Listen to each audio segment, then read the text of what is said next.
Bonjour les amis, comment ça va? J'espère que vous êtes en bonne santé, Bezrat Hashem, où que vous soyez. Akadosh Baruch Hu, il protège son peuple.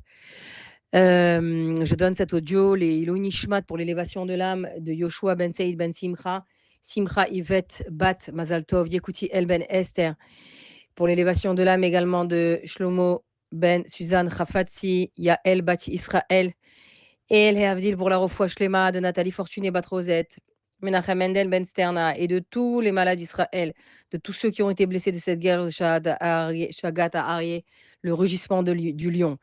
Les filles, on est sur le point d'entendre le rugissement du lion. Le lion, c'est Ariel, c'est Akadosh Baruch Hu lui-même. C'est un des prénoms, un des noms que portait, un des titres que portait le Beth Amikdash, qui s'appelle Ariel.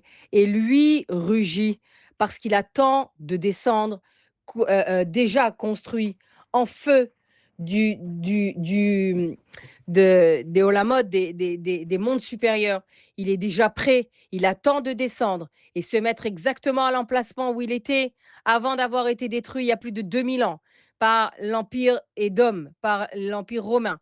Et ça, c'est quelque chose qui est imminent, Bezrat Hashem, avec plusieurs preuves, j'ai envie de vous dire. À part ce qui circule sur les réseaux, que comment il s'appelle, Bnei Isracha, le Rav Elimelech de Dinov, il a écrit dans son livre, j'ai entendu ça d'un Rav français ici, il a écrit dans son livre, et je l'ai vu aussi le texte, qu'il y aura la dernière guerre d'Amalek sera déclarée à Purim et terminera à Pessah. On ne sait pas ce que ça veut dire à Pessah, si c'est avant Pessah, pendant Pessah, après Pessah. Mais en tous les cas, voilà, Bezrat Hashem, donc on est en plein dedans. Et le rugissement du lion, qui est à Kadosh Baruch Hu, le Dmout comme ça, Ariel, on l'entend, on le voit avec tous les nissim que nous vivons. Les filles, je ne suis pas en Israël. Beaucoup, beaucoup, beaucoup ne sont pas en Israël.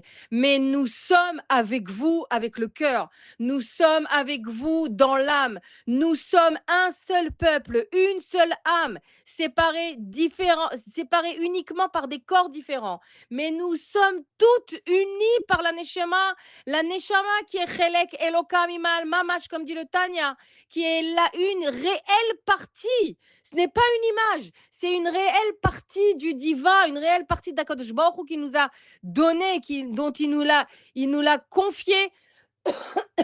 Et nous sommes unis par cette source de la Neshama qui fait de nous un peuple unique, un peuple fort, un peuple qui ressemble à un lion. Et il y a dans ce peuple-là une partie du peuple qui se démarque complètement. Ce sont les femmes d'Israël. Ces femmes d'Israël que vous êtes en Israël, on parle de vous dans la paracha. On parle de vous, pourquoi je dis on parle de vous? On parle de nous toutes, bien sûr, mais on parle spécialement de vous. Pourquoi? Parce que le rabbi dit que nous sommes les réincarnations de ces femmes-là, qui sont en train d'aujourd'hui de terminer le Chumash Shemot, alors qu'elles l'ont commencé il y a 83 ans.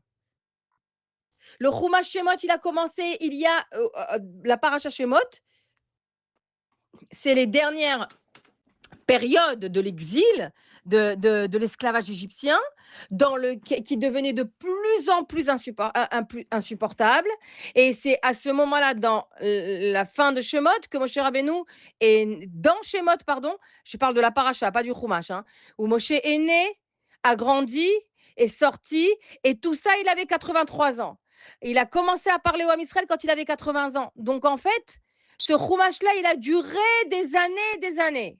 Et maintenant, nous sommes dans la parashat Vayakel Pekoudé, les deux parachiotes Mechoubarot. Nous sommes également dans le Shabbat Chazak, Chazak Venit Chazek. Et nous sommes également dans le Shabbat HaChodesh, qui constitue la dernière des 4 parachiotes que nous devons lire entre Purim et Pesach. Et tout ça, c'est toi. Tout ça, c'est grâce à toi. Et je vais expliquer, Bezrat Hashem.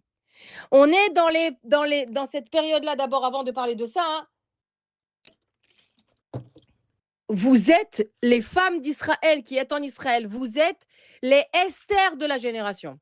Vous continuez à écrire la Megillat Esther. Pourquoi? Parce que Esther, une fois qu'elle a accompli, même avant qu'elle ait accompli sa mission, pendant elle a accompli sa mission et après avoir accompli sa mission, elle est restée cachée. Elle est restée dans ce palais-là et elle a terminé sa vie, elle a terminé ses jours en étant reine du monde entier de 127 pays et tout en restant dans le palais. C'est-à-dire qu'elle n'a pas dit: «Bon, bah, OK, j'ai fini ma mission, je m'en vais». Elle est restée jusqu'à la fin de ses jours. La Megillah, elle continue à l'heure actuelle et il y a aujourd'hui des Esther modernes. Ce sont vous qui n'arrivez pas à rester, à reprendre votre quotidien encore, à reprendre votre quotidien parce qu'il y a la guerre. La guerre, elle ne concerne pas que la terre d'Israël. Elle concerne tout le Ham Israël et d'ailleurs tous les pays. Tout le monde s'affole pour ce petit pays-là, minuscule, qui, chas shalom, selon la logique humaine, aurait pu être terminé avec 3 missiles et c'était terminé. C'est énorme ce qui tombe. Et Hachem, dans sa grande bonté, mais vraiment, gloire à Akadosh Baruch Hu, combien de nissim et de niflaot il fait, combien de miracles il fait. Mais il y a évidemment des des situations difficiles qui fait que vous ne pouvez pas emmener les enfants à l'école. Les enfants, ils sont encore à la maison. Le papa, la maman, ils peuvent pas aller travailler d'une manière régulière en tous les cas. Les avions ne décollent pas. La nuit, elle est perturbée. Bah, là, il a una de dashnata melech. La nuit, elle est perturbée. Comme la nuit du roi, comme la nuit du roi, du Melech Malcham Lachim, du roi des rois qui a été perturbée juste avant de commencer le jalon de la Géoula et de terminer l'histoire de Purim. Les situations que vous vivez, elles sont compliquées. Et c'est vrai, et c'est vrai. Mais sachez une chose, que la paracha de la semaine, comme dit le Hadmour Azaken, il faut vivre avec la paracha de la semaine. Pourquoi? Parce que la paracha de la semaine, elle t'apprend comment réagir, elle t'apprend comment agir, elle t'apprend quelles sont les émotions qui doivent habiter ton cœur. Elle révèle en toi toutes les qualités, les talents que tu as et qui sont enfouis. Pourquoi ils sont enfouis? Ou en tous les cas en partie parce que tu es fatigué, parce que tu es épuisé, parce que tu as peur, parce que tu es, pour certaines en tous les cas, traumatisé, etc., etc., eh bien, tu vas voir qu'on va avoir affaire à des femmes qui ont eu peur, qui ont été traumatisées, qui ont subi les plus grandes des souffrances, qui ont enduré les plus grandes des douleurs et qui maintenant arrivent à la fin et on va expliquer et on va voir ce que nous dit justement, comme dit le Hanmour Azaken, ce que c'est de l'Ichiot, vivre avec la paracha de la semaine. Mais il y a une chose que je voudrais te dire, comme j'ai dit avant de commencer, que tu es la Esther de Purim qui continue à écrire l'histoire de Purim. Parce que l'histoire de Purim restera après Mashiach. Pourquoi? Parce que c'est le récit, l'histoire qu'on a réellement vécue, dans lequel Akadosh Baruch Hu n'apparaît pas clairement. C'est l'histoire, comme on l'a expliqué à Purim, qui fait le chibour, le lien entre le matériel et le spirituel, qui fait le lien entre Akadosh Baruch Hu et ton quotidien le plus simple, le plus basique, le plus banal. Rentrer Hachem dans ces gestes-là, eh bien, c'est ce que tu continues à faire dans ces mamades, dans ces escaliers, dans ta maison, quand tu vas réveiller tes enfants, etc., etc. Tu lis Akadosh Baruch Hu, tu fais un chibour énorme. Tu es toi, femme qui vit en Israël, femme d'Israël, tu es la passerelle, le pont qui unit le monde d'en haut avec le monde d'en bas. Ça, c'est valable tout le temps, dans tous les gestes et les mitzvot et les comportements que tu as quand tout va bien. Mais à plus forte raison en cette période-là. À plus forte raison en cette période-là. Et Akadosh Baruch Hu, il te demande une chose. Toi, je m'adresse, qui vis en Israël. Akadosh Baruch Hu, il te demande une chose. Reste belle. Reste belle. Qu'est-ce que ça veut dire rester belle? Et encore une fois, c'est la paracha Gdosha, c'est une bombe atomique cette paracha. C'est la paracha de la femme. D'ailleurs, il n'y a pas une paracha dans la Torah où il n'y a pas écrit autant de fois le mot Isha. Mais vraiment, et elle tombe à brûle pour point parce que c'est vraiment la fin. On va boucler cet exil. On va claquer la porte de cet exil avec ces parachiotes à Gdoshot qui vont nous amener à Pessah. Eh bien, qu'est-ce que ça veut dire rester belle?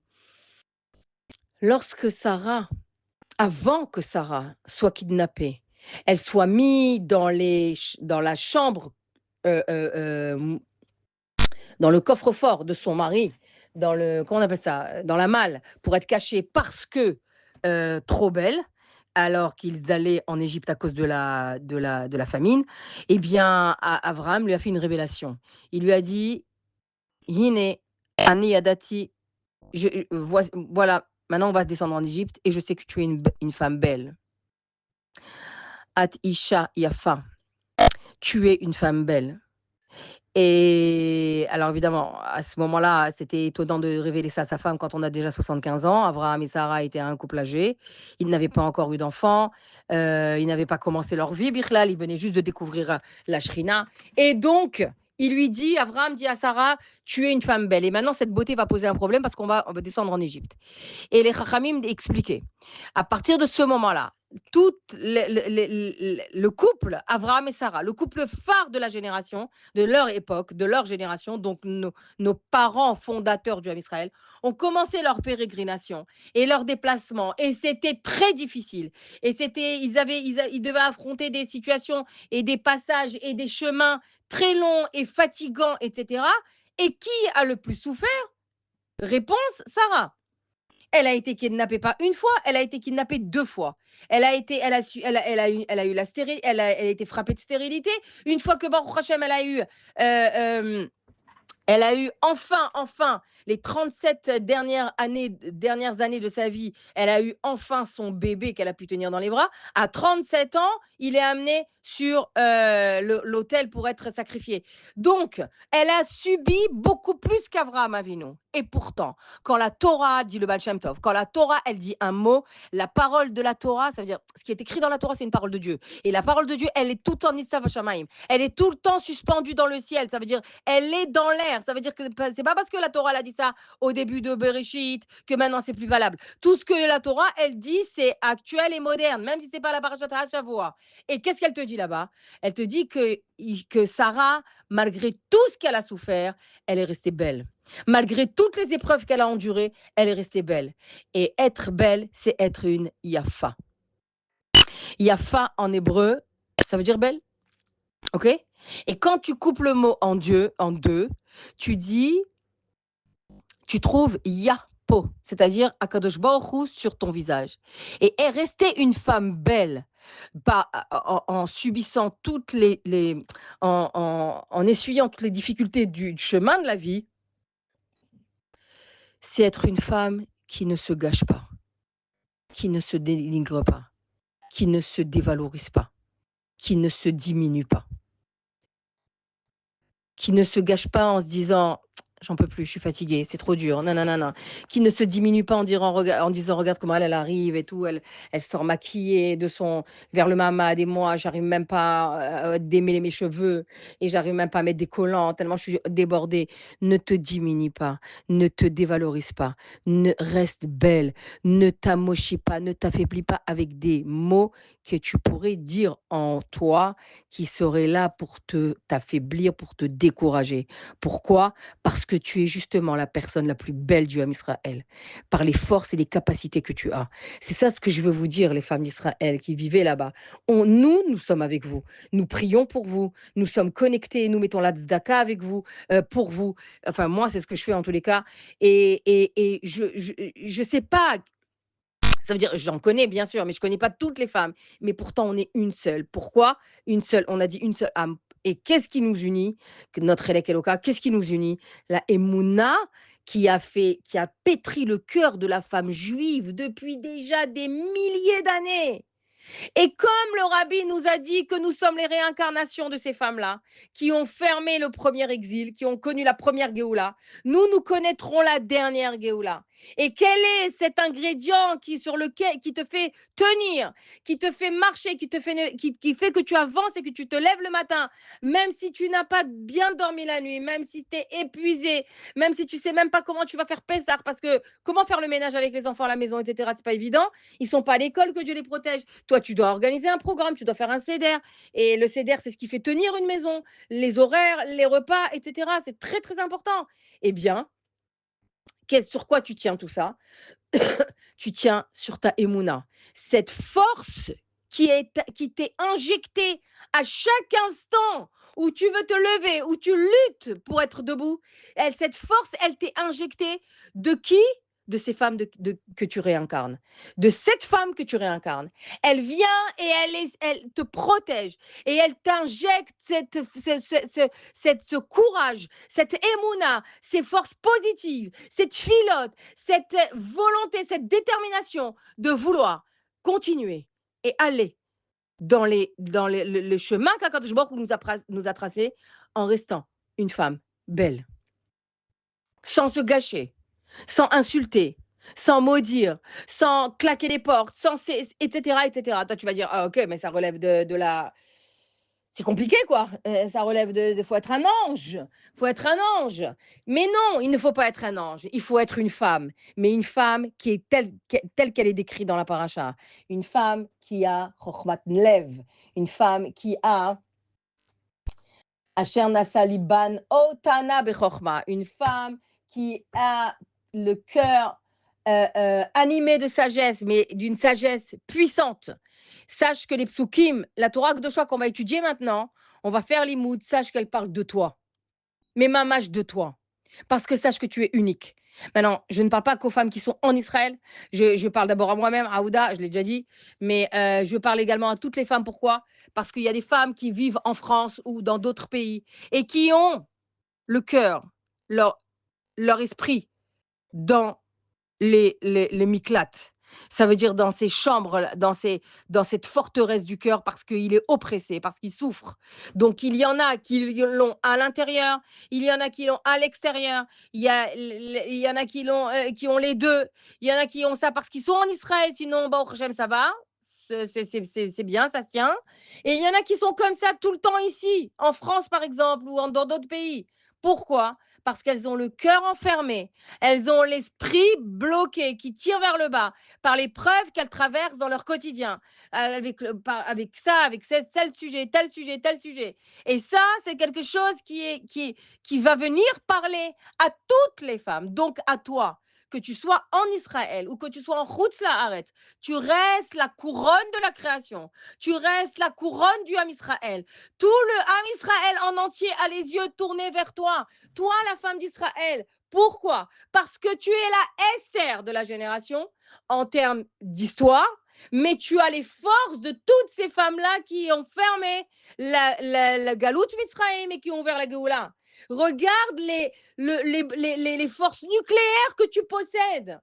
Alors, tu es peut-être influencé par les voisines, tu es peut-être influencé par les problèmes, par de voir qu'une, elle ne tient pas, et toi aussi, tu es fatigué, et on entretient ça, et tu regardes ça, et je ne suis pas en train de dire que c'est pas valable, que c'est extérieur, pas du tout. Vous, les femmes d'Israël, vous affrontez des situations compliquées, mais je viens ici pour tenter, en toute humilité, de vous renforcer parce que cette Torah, elle va nous dire maintenant. Déjà, n'oublie pas que ce Shabbat, c'est Shabbat HaChodesh. On a dit c'est le 4e. Et on va sortir donc 2 Sifrei Torah. Et dans le 2e Sefer Torah, qu'est-ce qu'on va lire? Rosh HaChodesh Hazelachem. Première mitzvah qu'Akadosh Baruch Hu il a donnée aux Bnei Israël quand ils étaient encore en Miklat. Ça veut dire qu'ils étaient encore en Égypte, en esclavage. Ils étaient complètement bloqués. Là-bas, Kadosh Baruch Hu, il leur a donné la première mitzvah qui a influé, on l'a appris dans l'audio de Parashat Bo, qui a influé directement sur leur psychologique en disant tu n'as pas besoin d'avoir le corps en liberté pour décider de te sentir un être libre, un être renouvelé, un être qui décide de renaître. Comme il dit le Rabbi, la notion de Géoula, c'est une notion qui va, oui, être vécue d'une manière physique, ressentie, etc., vue de nos yeux. Ça veut dire que c'est quelque chose de concret, mais elle doit d'abord démarrer dans notre intérieur, dans notre fort intérieur. Et le problème, dit le Rabbi, c'est quelque chose qu'on détaillera, on expliquera Bezrat Hashem dans Bamidbar. Le problème, dit le Rabbi, c'est qu'on a peur d'être libre. On a peur du succès.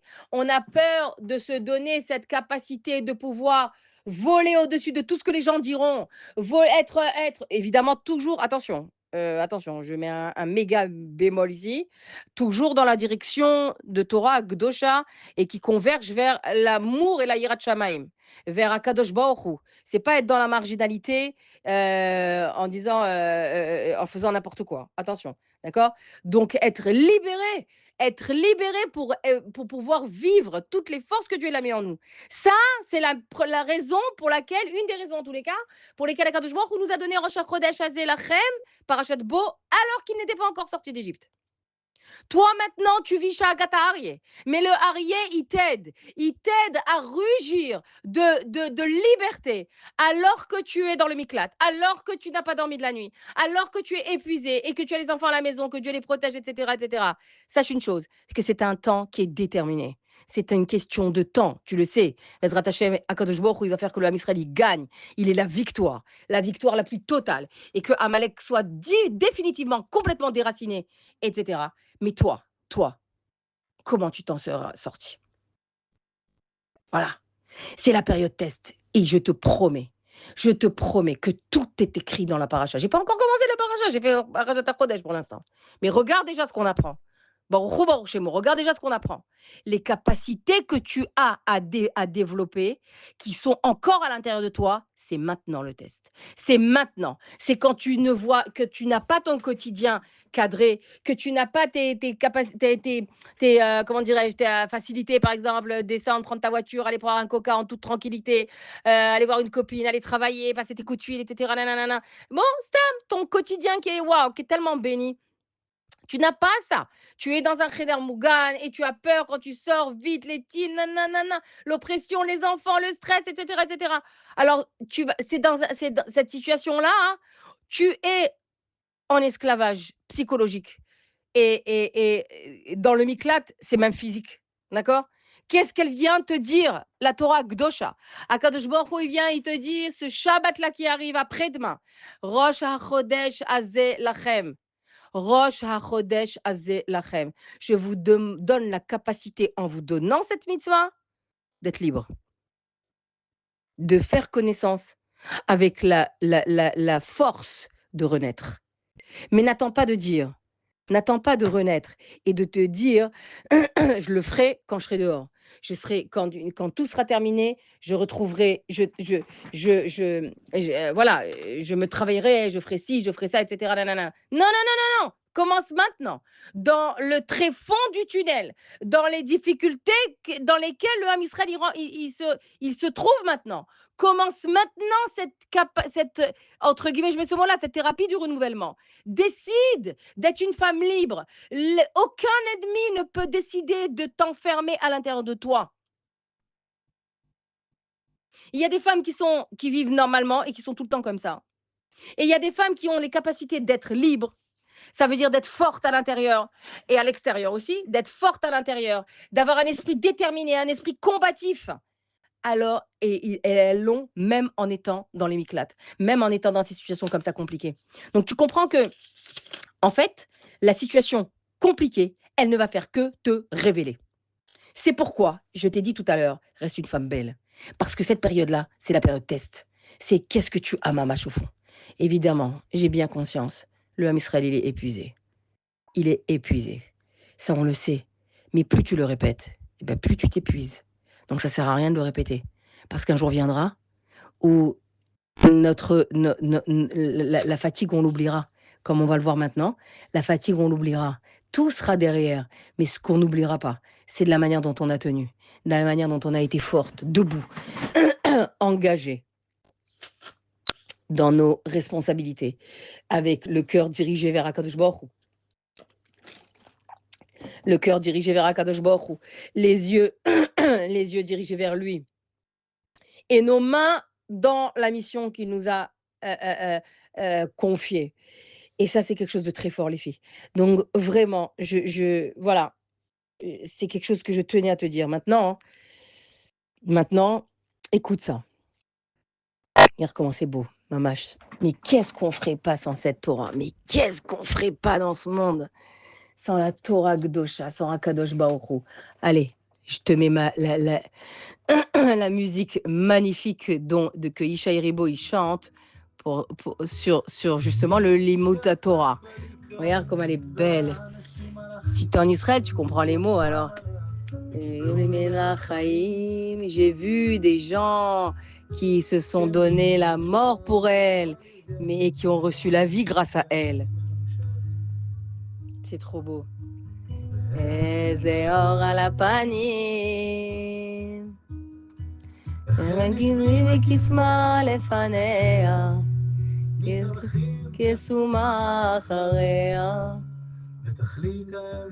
כי כל זדיה, כל 70 פניה, יקרה מפז ומאושר, נקנתי ממך ובאושר, והיא האשת. Encore un petit peu, juste pour se calmer l'esprit.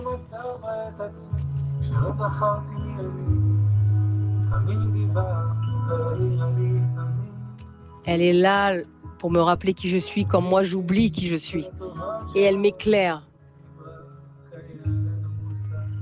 Elle est les meilleures. ורצים ורצים וקסמה לפניה, כסומה אחריה, תכלית האמת היא כל צדדיה, כל 70 פניה, מפז ומאושר, מעמל וביושר. Elle s'acquiert avec effort et difficulté.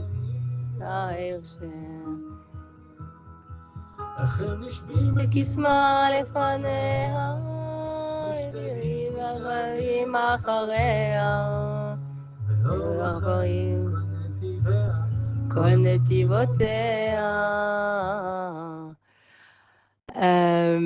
Voilà, c'est ça notre Torah d'amour, c'est ça notre Torah d'amour. Elle s'acquiert avec difficulté, elle est plus chère que tous les diamants que tous les diamants et l'or du monde. Et j'aime beaucoup la phrase où il dit, qu'est-ce qu'il a lu maintenant? Elle vient me rappeler qui je suis lorsque moi j'oublie qui je suis. C'est ça qui est très très important, les filles, à se souvenir. Très important que la Torah elle te révèle. Et c'est ce qu'on on essaye de se renforcer toutes l'une à l'autre, parce que l'une envers l'autre, parce que je répète, ce n'est pas du tout parce que nous ne sommes pas en Israël que nous n'avons pas de, voilà, qu'il y a des femmes qui n'ont pas de problème, etc. Pas du tout. Mais l'idée étant que, voilà, elle nous révèle, elle nous fait tenir, et elle nous renforce. Et ça, c'est quelque chose qu'il ne faut pas oublier. Alors les filles, voilà, maintenant je vais parler de toi. On commence. On est à Parashat Vayekel Pekudei. On est Parashat Vayekel Pekudei, on est Shabbat. Donc on a dit Parashat Chodesh, et on est Parashat, et on est Shabbat Razak. Pourquoi? Parce qu'on va terminer tout on a terminé le Chumash Shemot. Maintenant, ferme les yeux et imagine ces femmes qui ont commencé le Chumash Shemot. Ces femmes qui ont vu les potentiels de ce que Dieu leur avait donné avant que personne ne les voie, qui ont porté ces femmes, qui ont porté la vie là où il y avait la mort, là où il y avait la faim. Elles ont transformé ces femmes-là. Je suis dans le début Shemot maintenant. Elles ont transformé l'obscurité. Elles ont transformé l'obscurité en matrice de lumière. Elles ont continué à construire, à croire. Elles ont continué à donner la vie. C'est ça ce qu'elles ont fait, ces femmes-là qui ont écrit le Chumash Shemot, ok, qu'on appelle Nashim Tzidkaniot, non pas des femmes tzadékettes, mais des femmes, parce qu'il n'y avait pas de Torah, etc. encore, hein, d'accord, mais des femmes qui ont vu juste, des femmes qui ont qui ont agi avec bon sens, ok. Elles ont fait l'inverse de tout ce qui était, de toute l'ambiance d'Égypte. Elles ne savaient même pas où ça allait mener. Elles n'avaient aucune garantie du succès de leur entreprise. Rien du tout. Elles risquaient leur vie et elles s'opposaient à tout ce qui était là-bas. elle continuait à prier, elle croyait, en fait, elle croyait en un avenir qui était invisible. Elle croyait en quelque chose qui n'existait pas. Il n'y avait pas de promesse. Il n'y avait rien. Il y avait que le Chumash Bereshit, d'accord? Donc en fait, elles ont choisi de voir au-delà de ce qu'elles vivaient maintenant, au-delà du présent. Elles ont choisi de croire à la délivrance avant même que la délivrance existe, d'accord? Ça veut dire avant même qu'il y a quelqu'un, mon cher Rabbeinu, vienne leur parler de Géoula, ok? Et elles ont mis leur vie en danger. Et elles ont été frappées. Et elles ont été torturées, giflées. Elles ont eu des douleurs, etc. Les plus insupportables qu'une mère elle puisse supporter. Qu'on arrache le bébé, leur bébé, ses enfants à ses bras pour les donner au pharaon, etc. Bref, elles voient tout ça. Elles subissent tout ça. Et elles continuent avec tokef, avec détermination, à tenir debout. Et elles continuent avec détermination parce qu'elles aiment Akadosh Baruch Hu. Elles continuent avec détermination à aimer leur mari, à le retrouver, à le retrouver, à, à le rejoindre dans la nuit comme on a appris, etc. Euh, on a appris beaucoup de cours sur ça. À le retrouver, à l'aimer, à continuer à avoir des enfants. Mais tout ça, personne ne leur a demandé de le faire. Il y avait rien, il y avait aucune rabbinite, aucune rien. Il y avait que Myriam enfin que Myriam, c'est Myriam, qui leur demandait de, euh, de tenir, qui les encourageait, etc. Et ça, c'est quelque chose de très important. Elles ont continué à le faire alors qu'elles ne savaient pas où elles allaient. Et elles ont fait, sauf, vu. Alors, je vais mettre le télim là devant moi. Voilà. Elles ont finalement vécu la délivrance. Finalement, elles ont vécu l'ouverture de la mer Rouge. Elles sont passées de l'autre côté. Elles ont vu les diplés, etc., etc. Le Matan Torah. Et on arrive à la fin du Chumash Shemot. Imagine-les, ferme les yeux et imagine ces femmes qui n'ont pas de nom. On l'a expliqué pourquoi. Devant tous les kélim du Mishkan, construits et terminés. Et en étant presque et monté. Le Mishkan, il a été, à la fin du Chumash Shemot Vayekel Pekoudi, il a été monté. Imagine le cœur de ces femmes-là. Elles qui ne voyaient rien, qui ont continué à marcher. Elles qui n'avaient aucune promesse à la clé et qui ont continué à croire. Elles envers qui Akadosh Baruch Hu ne s'était pas révélé ni Moshe Rabbeinu ni personne. Et elles ont eu foi en l'Éternel. Elles ont eu foi en Hachem. Alors, elles voient maintenant que tous les efforts qu'elles ont faits, les filles, pas un jour, pas un mois, pas 3 mois, 83 ans. Alors oui, l'exil, il a duré 210 ans, mais tu sais très bien qu'il s'est intensifié. À partir du Chumash Shemot, il s'est intensifié les 83 dernières années. Et les voilà. Elles sont toutes là. Et elles observent. Yocheved, Myriam, Tzipora et toutes les Nashim Tzidkaniot. Elles observent enfin le fruit de toutes ces années où elles ont œuvré dans le noir, dans l'obscurité, dans la discrétion, dans le privé. Elles ont œuvré, mais avec détermination. Elles ont continué à croire alors que personne leur disait « Vas-y, t'es super, machin, t'es dans la bonne voie, tu vas gagner, tu verras, tu réussiras, ça sera ton entreprise, ça sera un succès. » Personne. Personne. Pire que ça, elles voyaient autour d'elles le contraire. Et il n'y a pas une femme qui s'est posé la question « Mais qu'est-ce que je fais finalement? Est-ce que je me perds? Je m'en l'ai dit, comme on a dit tout à l'heure. Est-ce que je m'en l'ai dit ou je continue? Les filles, il n'y a pas une femme qui s'est posé cette question. Et aujourd'hui, nous terminons le Chumash Shemot avec tous les kélim. Et elles voient tout ça de leurs yeux. Elles le voient, l'édifice. Elles voient l'édifice construit. Elles voient le Mishkan. Elles voient les tentures. Elles voient le Misbéach. Elles voient les Misbéach Aktoret, Anechoshet, le Shulchan. Elles jubilent de joie. Elles le voient concrètement. Elles y ont tellement cru. Elles ont tout donné pour en arriver là. Elles ont tout donné pour arriver à cet instant, pour rester avec leur famille soudée, leurs enfants éduqués et croyants, etc., avec plein d'émounas qu'elles leur ont injectés tous les jours, avec des mots forts, avec des gestes tendres, avec une Torah qui était humaine, quoi, une Torah sur deux jambes. Eh bien, elles ont réalisé le rêve. Le rêve de qui? Le rêve d'Akadosh Baruch Hu.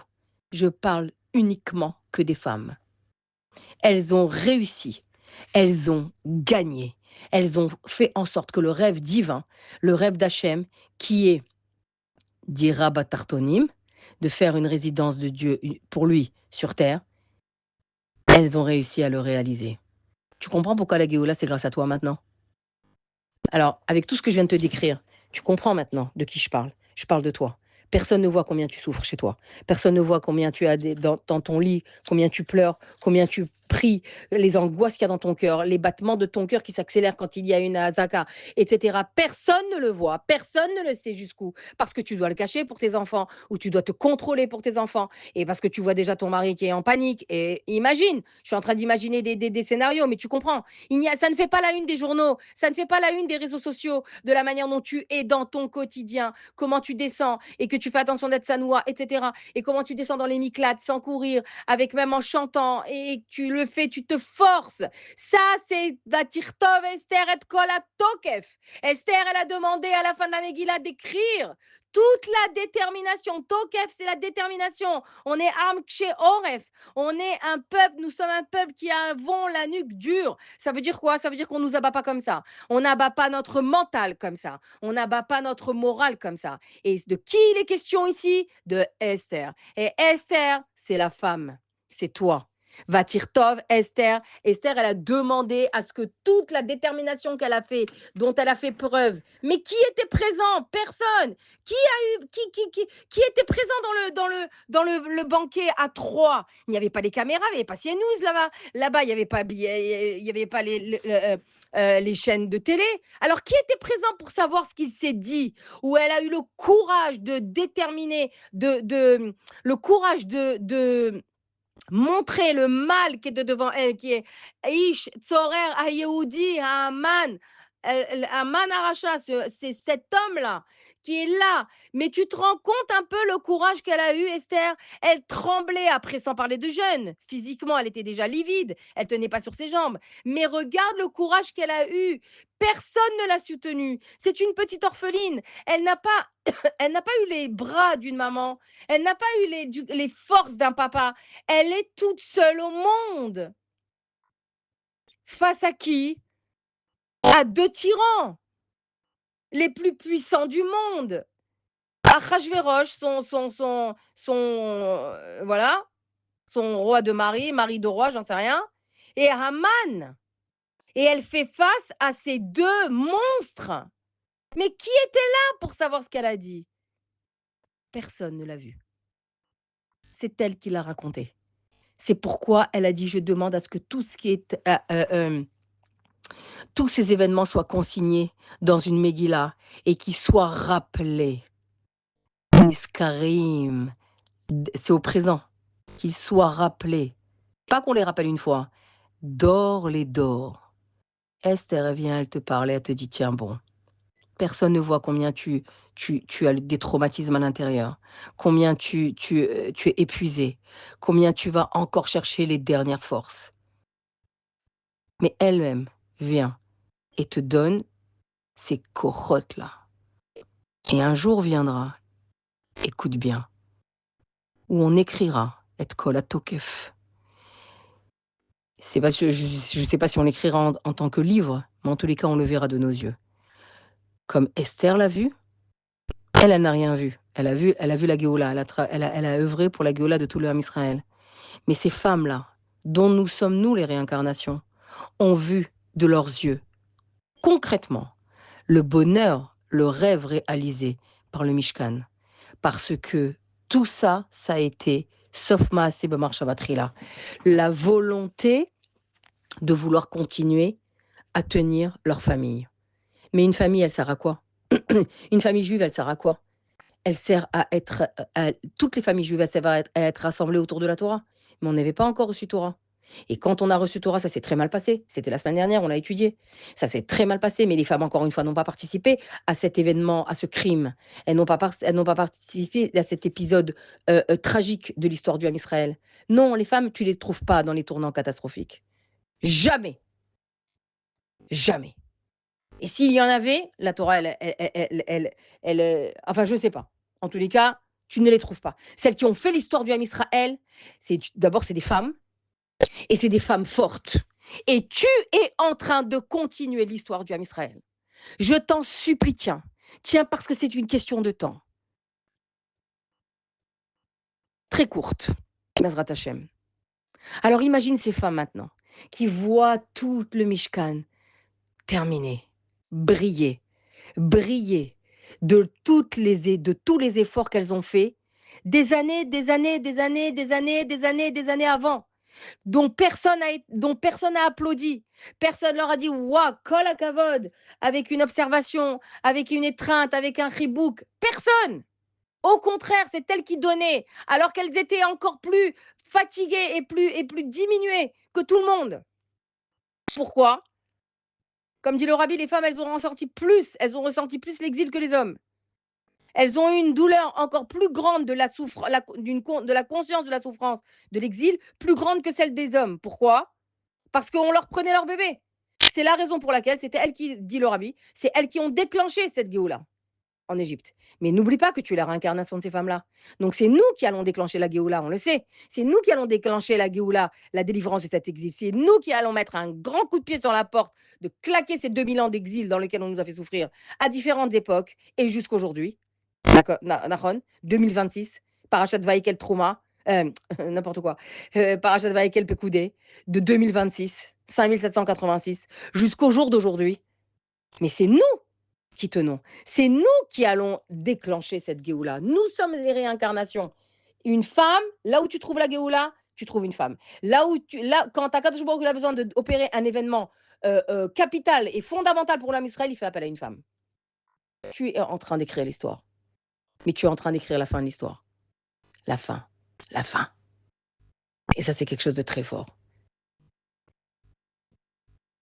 Mais tu n'es pas seule. Cette fois-ci, tu n'es pas seule. Comme elle l'était. Là, elles sont seules. Elles étaient seules. Mais là, tu n'es pas seule. Et il y a un passage qui est très intéressant, qui est très important de dire. Bon, on va aller dans l'ordre. Je ne vais pas tout dire maintenant. Alors, regarde maintenant ce qui se passe, comment c'est beau. Le Mishkan. Alors, viens, on prend la chronologie. Où est la chronologie que j'ai écrite? Voilà. On va tout récapituler, d'accord? Qu'est-ce qui se passe maintenant dans ce qui s'est passé depuis le début? Dans Shemot Vaïra Bo Beshalach, pardon, Shemot Vaïra Bo, c'était Mitzrayim. Et la sortie d'Égypte. Beshalach, la traversée de la mer Rouge. Yitro, Matan Torah. Mishpatim, Moshe il est dans le ciel et il apprend les lois sociales, donc, pour une vie en société. Il reste les premiers 40 jours et 40 nuits. Trouma, Akadosh Baruch Hu, il lui donne toute la liste comment on appelle ça, des matériaux qu'il faut pour construire le Mishkan. Tetzavé, il va lui donner la liste des vêtements et de ceux, du personnel, entre guillemets, du Mishkan, de ceux qui vont œuvrer dans le Mishkan, les Kohanim, et le Kohen Gadol, bien sûr. Kitissa, la kapara du Chet HaEgel, ok? Et les premières tables de la loi sont brisées. Akadosh Baruch Hu, il redonne les deuxièmes avec Ayom Kippour, avec Salarti Kidvarecha. Alors maintenant, viens, on voit les dates. Regarde comment c'est beau. Le 10 Tishri, Moshe, il descend du Sinaï. C'est important de pardon, c'est important de voir les dates au niveau chronologique. Le 10 Tishri, Moshe Rabbeinu, il descend du Sinaï. Le premier Yom Kippour de l'histoire. Ok? Il ne parle pas. Il ne dit rien. Il descend, il ne dit rien. Il retourne chez lui. Le 11, il sort. Le 11 Tishri, il sort et il fait tout Vayakel. Avec grand rassemblement. Il provoque, il demande à que tout le peuple, hommes, femmes, enfants, soit rassemblé. C'est le premier Hakel de non, c'est le deuxième, mais on va dire c'est le premier Hakel de la positif du Ham Israël en entier. Pourquoi je dis c'est le deuxième? Parce que le premier, il a eu lieu justement quand les Juifs ont voulu construire le veau d'or. Mais les femmes n'étaient pas dans ce hakel-là, et c'était ce hakel, il a été une capara du hakel du veau d'or. Les hommes, ils se sont tous rassemblés autour de Aaron. Donc ce hakel, c'est la capara du hakel du veau d'or. Donc le 11 Tishri, Moshe, il rassemble le peuple, c'est Vayakel, et il leur annonce la volonté que Dieu a de résider parmi eux. Donc Moshe, ici, il leur fait la liste de tous les matériaux nécessaires à la construction d'un sanctuaire, d'un Mishkan. On est le 11 Tishri. Le 12 et le 13 Tishri, en 2 jours, les Bnei Israël, ils ont tellement été touchés de l'erreur qu'ils ont fait, ils ont tellement fait tchouva, qu'en 2 jours, 12 et 11, je reprends, 12 et 13 Tishri, les Bnei Israël se sont empressés d'apporter tous les matériaux nécessaires au Mishkan. En 2 jours seulement. Des montagnes de matériaux. Le lendemain, 14 Tishri, Moshe leur dit stop, n'apportez plus. N'apportez plus parce que ça y est, tous les matériaux que vous avez apportés sont nécessaires, ils sont suffisants à la construction du Mishkan. 15 Tishri, le lendemain, Moshe leur transmet donc toutes les directives pour la construction du Mishkan. Et ils se mettent immédiatement au travail. Tout ce que je te dis maintenant, ça concerne la parashat Vayakel. Le 10 Tishri, c'était Kitissa, hein, d'accord? Mais le 11 Tishri jusqu'à 3 mois et 70 jours. Vayakel Pekoudé, en fait, ont duré 70 jours. D'accord? Pourquoi? Parce qu'une fois que Moshe ils se sont mis au travail, ils ont tout terminé en 3 mois et demi. Ils ont commencé quand? Ils ont commencé Chav Gimel Adar. Non, pardon. Ils ont commencé Tet Vav Tishri, et ils ont terminé Chafé Nissan, Chafé Kislev. Ça veut dire Hanouka. Mais l'inauguration elle-même a eu lieu Rosh Chodesh Nissan. Ce qui veut dire que pendant 3 mois, le Mishkan, il n'a pas été inauguré. Tout était prêt, mais il n'y avait pas l'inauguration. L'inauguration a eu lieu pendant les Milouim, pendant la Parashat Shemini, d'accord? Le 8e jour. Pendant 7 jours, et le 8e jour, Akadosh Baruch Hu, il a envoyé le feu qui est descendu du ciel pour consumer le Korban. Maintenant, je voulais te dire une autre chose sur la chronologie, c'est que, oui, les Milouim, ils ont commencé quand? On a dit 7 jours. Et l'inauguration a eu lieu Rosh Chodesh Nissan. Donc les Milouim, ils ont commencé Chav Gimel Adar. Et aujourd'hui, on est Chav Gimel Adar que je vous parle. Voilà, c'est aujourd'hui, en 2448, on est en 5786, eh bien, il y a eu le début des Milouim, ça veut dire tous les jours. Moshe Rabbeinu, il construisait et déconstruisait le Ham Israël, le Mishkan, avec le Ham Israël. Il construisait et déconstruisait le Mishkan, il construisait et déconstruisait le Mishkan. Il y avait 7 jours, justement, de construction et de déconstruction du Mishkan. Et le 8e jour, et ils offraient des corbanotes. Mais Hachem ne les a pas... voilà. Il n'y avait pas de feu qui descendait. Et le 8e jour, il y a eu la grande inauguration, et c'était Rosh Chodesh Nissan. Ok, les filles, ça c'est pour le côté, et qui est très important, le côté chronologique, d'accord? Qui est très important, de savoir les dates et de savoir quand est-ce que ça s'est passé, etc. Maintenant, je voudrais rentrer dans le détail. On va parler de nous, les femmes. On va rentrer dans le détail pour savoir jusqu'où on a des capacités. Donc, tu remarqueras que dans cette paracha, dans cette paracha, où est-ce que j'ai pris mes notes? Il y a une quantité de verbes actifs, de verbes d'action. Donc, Moshe, il leur donne les directives. Tout le monde s'empresse. D'abord, Vayekel, elle commence par Shabbat. Parce que Shabbat, ça repousse tous les travaux qui sont demandés dans le Mishkan. Il y en a 39. Et donc, il leur dit, Krum eitrem truma la Adonai, kol nedive libo, yaveha et trumat Adonai, זהב, כסף, נחושת, תכלת, ארגמן, תולעת, שני ושש, עזים, אורות, אלים, אדמים, אורות, טרשים והצישיתים. Il leur fait toute la liste de ce que Akadosh Baruch Hu, il demande pour construire son Mishkan. Mais qu'est-ce qu'il dit d'abord? Kol nediv libo. Tout celui qui a qui a le cœur dans le don, volontaire à donner. Et qu'est-ce qu'il donnera?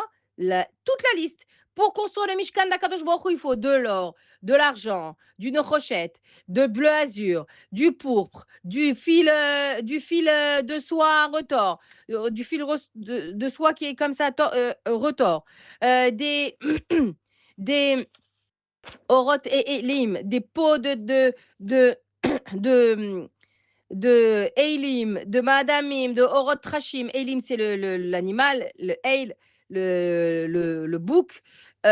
Également des peaux de Trashim, c'est un animal particulier qui a existé qu'à l'époque du désert pour le Mishkan, justement. Les bois de Shittim, l'huile pour la menorah, il va faire, et les psamim, les parfums, tout ça, et les Avnei Shoham. Et les Avnei Shoham, ça veut dire les pierres précieuses pour le Ephod, pour le Choshen Mishpat, qui était le vêtement du Kohen Gadol. Il fait toute la liste. Et en 2 jours, donc ça, on a dit, hein, au niveau chronologie, c'est le 11 Tichri. Tout le monde s'en va, tout le monde rentre chez eux. Le lendemain, je suis dans le Passouk Rafalef. Le lendemain, 12 et 13 Tichri, tout le monde amène tout. Mais pas tout, plus que tout. Et qui est-ce qui amène en premier? Les femmes. Rav Gimel, Passouk Rav Gimel, Vayavo Hanashim al Hanashim. Et les femmes sont venues d'abord, avant les hommes. Alors, il y a plusieurs traductions à ce passouk-là, mais en tous les cas, certains disent, par exemple, le Dat Kenimidi qui sont venus ensemble, ok, en même temps. Mais quand tu traduis, c'est les femmes, elles sont venues, elles ont dépassé les hommes. Kol Nediv lève, tout celui qui justement a le cœur plein de volonté pour donner. Et elles ont apporté leurs bijoux qu'elles avaient retenus pour le Hegel. Elles n'en avaient rien à faire des bijoux, les femmes. Elles avaient obtenu tout ce qu'elles avaient. Elles ont obtenu tout ce qu'elles voulaient. Elles ont obtenu la sortie. Elles ont obtenu Matan Torah. Elles ont obtenu comment on appelle ça, le projet du Mishkan. Donc, elles ont tout donné. Les boucles d'oreilles, les bagues, elles ont donné les bracelets, elles ont tout donné. Elles ont tout apporté et elles ont donné plus que ça. Elles ont fait un prélèvement de tout ce qu'elles avaient et du coup, elles arrivent bien après, bien avant les hommes. Plus que ça, regarde ça. Pasuk Rafhe, vechol isha chochmatlet beyadeha tavu. ויביאו מדווה את תכלת הארגמן ותולעת שני את השש. וכל הנשים אשר נשא ליבן אותנה בחוכמה תבו העזים. Les femmes, je te dis, paracha de Vaïkel, c'est la paracha où il y a écrit le plus de fois le mot Isha.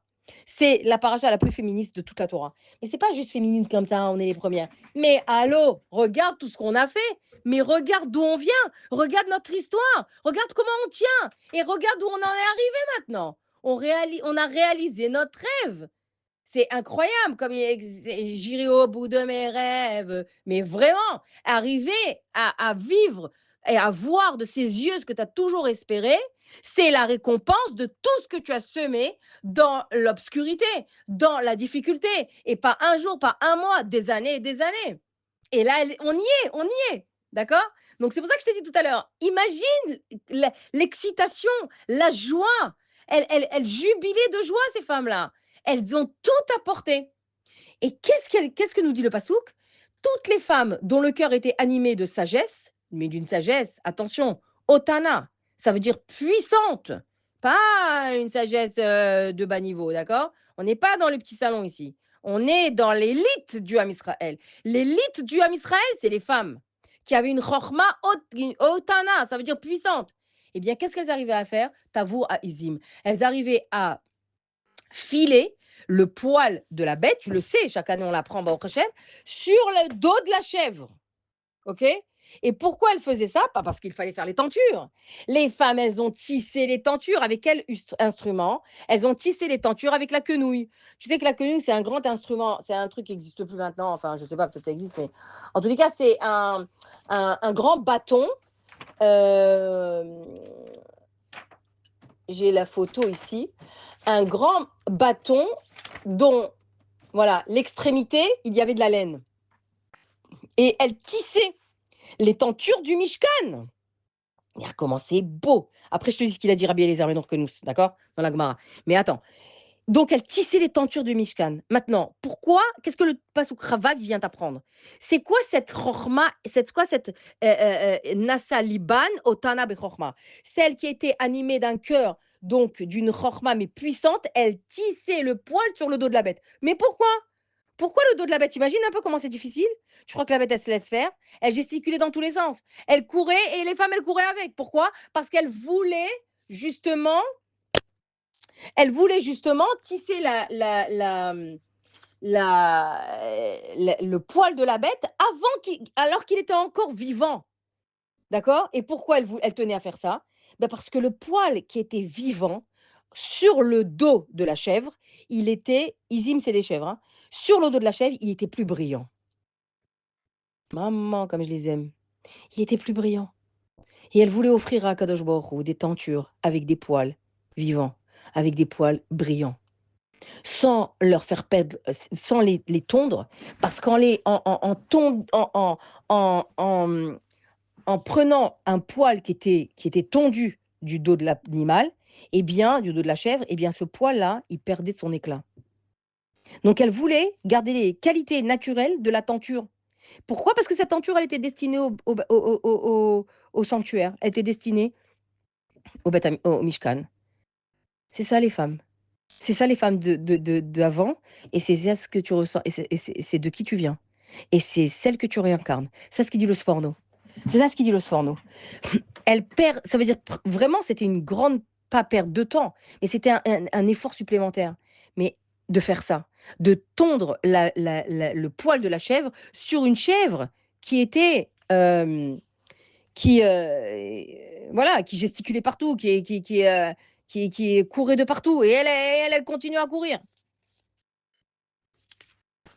Mais elles ne sont pas à un effort près. L'effort ne lui fait pas peur, ne leur fait pas peur. Elles reviennent de loin et elles savent ce que ça veut dire la souffrance.